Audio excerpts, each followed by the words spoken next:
It's been a while since we last made a video. That's because, as some of you might have seen from our tease, we're working on something big. Comment down below if you have any idea of what that could be. If you guess correctly, you might win a special prize.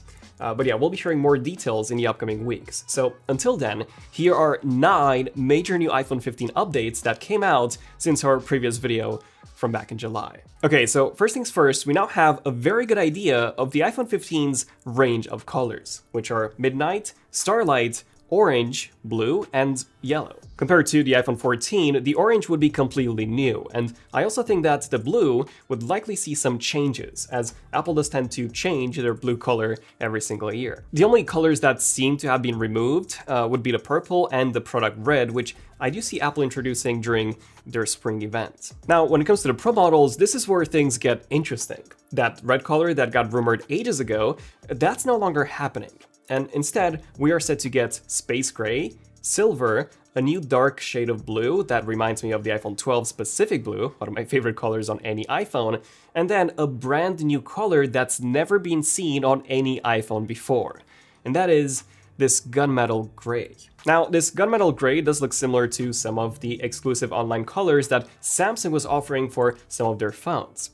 Personally, the dark blue is still my favorite, but you can't argue with the fact that the gunmetal gray does look very stunning. Comment down below with which one's your favorite. Now, probably the best part about these new colors is that they are also set to come with color-matched cables, according to leaker Majin And these cables are also braided, matching Apple's recent iMac cables, MagSafe cables, and Apple's keyboard and mouse cables. The Pro models of the iPhone would also feature color-matched cables. Now, these new cables are also considerably longer at 1.5 meters as opposed to just 1, while also being more durable. In case you're wondering why is Apple making such a big change with their iPhones this year, well, it is probably due to the iPhones switching to USB Type-C, which would likely upset some Apple users who had a large number of Lightning accessories. All of these durability improvements and new colors are likely there to possibly sweeten the deal for some. But it doesn't mean that it's all good news. For many months now, I've been saying that the transfer speeds of the iPhone 15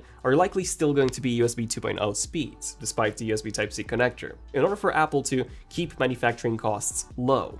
Plus, they've literally done the exact same thing with a 10th gen iPad. Well, my theory was unfortunately confirmed by Majin, who upon testing these cables discovered that, yes, they are indeed USB 2.0. Luckily, my other theory that the iPhone 15 Pros will feature faster transfer speeds in order to facilitate ProRes and ProRAW transfers has also been confirmed. Charger Lab was able to find USB 4/Thunderbolt chipsets in these iPhone 15 Pro USB-C connectors, meaning that we should indeed be seeing Thunderbolt speeds of 40 gigabits per second on the 15 Pros, which would be 83 times faster than the 480 megabits per second on the regular iPhone 15s. However, it doesn't seem like the iPhone 15 Pros will actually come with a Thunderbolt cable in the box, but rather the same USB 2.0 cable that the standard 15s will come with. This is thanks to Majin once again, who managed to test a special type of cable that Apple will likely sell separately for the 15 Pros. This cable is indeed USB 4, it is also less than half the length of the charging cable, which is usually the case for fast cables, and supports up to 150 watts of fast charging. The iPhone won't support that fast of a charging, but I'll get to that later in the video. I'm very curious to see if we do get any sort of extra functionality from that Thunderbolt port, other than just, the faster transfer speeds. I would love, for example, to be able to use my iPhone as external storage for my Mac, as the iPhone's internal storage is plenty fast for that, or have the ability to connect it to an external monitor and keyboard, similar to what you can already do with the iPad. Oh, what's this? My mom's phone is broken and her friend is just texting me asking for money to replace it. I better help. Wrong. Hacker Ren strikes again, this time by impersonating my family through WhatsApp. Hacker Ren's impersonation scam was pressuring me to send funds fast without processing the threat. Our sponsor, NordVPN, can help you spot covered scams and keeps you safe. NordVPN features threat protection that stops trackers and harmful ads, plus it scans your files and blacklists harmful websites. This is on top of the usual VPN benefits, such as better access to streaming services and private browsing. Go to nordvpn.com/ZOTVPN and get additional time for free and a massive discount on their 2-year plan. Nord also has a 30-day money-back guarantee, so you can safely give it a go without any risks. Now, since we're talking cables, I do want to talk about charging.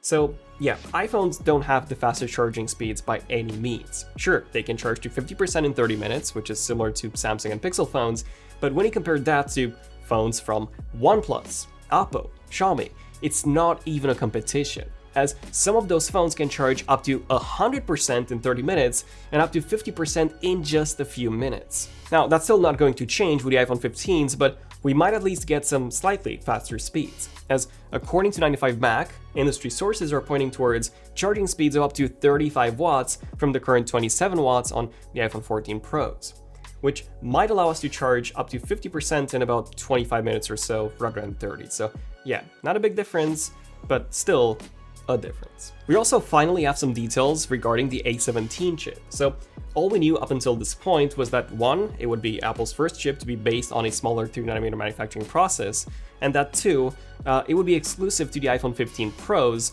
with the regular 15s to use the A16 chip that's currently inside the iPhone 14 Pros. Well, according to leaker Unknown Z21, the Apple A17 chip will also feature a higher clock speed of 3.7 GHz, which would indeed be a pretty big jump from the current 3.46 of the A16. Not only that, but we're also getting 1 extra GPU core for a total of 6 as opposed to 5.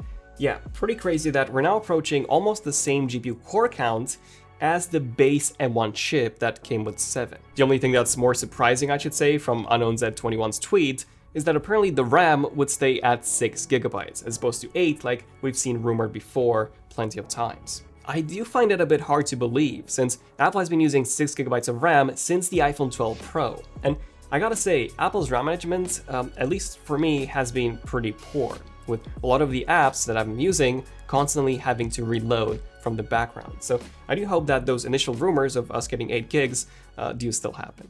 Then Apple is also said to be making 2 big changes when it comes to their storage. More specifically, the base iPhone 15 Pro models are now set to start at 256 GB as opposed to 128, which would make me really, really happy, as 256 has been my go-to storage tier for a number of years now. And 2, apparently there will also be a higher tier option of 2 TB, double of the highest option on the 14 Pros. Like, I don't even know who would ever need a 2 TB iPhone. Like, even if you downloaded a ton of Netflix movies and you took a lot of videos and photos, even then it would take you many years to fill a 2 TB iPhone. But who knows, maybe Apple is indeed working on a special feature that will take use of both that Thunderbolt port and this higher tier storage option. Just a few weeks until we find out. Speaking of a few weeks, we might have to actually wait a few more weeks until we get our hands on the iPhone 15 Pro Max, which, by the way, might actually be called Ultra,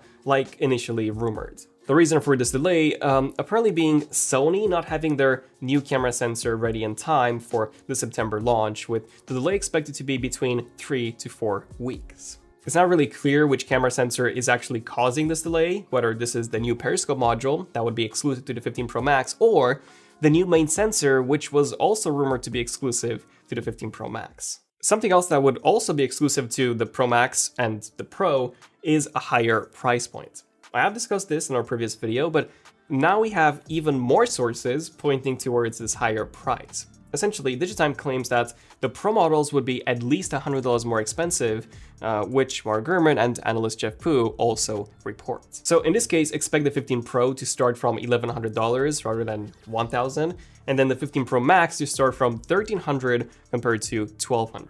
This isn't all that bad if you were like me and you've always upgraded the storage to 256. In that case, the cost would essentially be the same, but if you've always bought the base storage, then now you'll have to pay $100 more for that. If anything, the ones who will be impacted the most will be the ones outside the US, in places such as here in the UK, Brazil, and the EU. where iPhone prices have typically been much higher than in the US. Oh, and according to multiple sources, it doesn't seem like Apple will be offering their leather cases anymore with the iPhone 15s. This might be Apple trying to be more eco-friendly. Leakers Maijin Bu and Duan Rui both shared images of what's said to be Apple's replacement for the leather cases. Essentially, woven fabric cases made from a combination of eco-friendly materials. And I don't know if it's the images or what, but yeah, these cases look very off. As in, they have this weird texture on the back, which I'm assuming is trying to mimic the previous leather finish, and for some reason, they just look very thick. At the end of the day, even if Apple does end up releasing these exact cases, if you don't like them, you can just pick up a third-party leather case. Nomad has some great options, which you can check out by using the link below. Stay tuned to the channel for more iPhone 15 updates, as well as more info on that big thing that we've been working on. I'm Daniel, this has been Zone of Tech, and I'll see you guys in the next one. Zone of Tech, signing out. Cheers.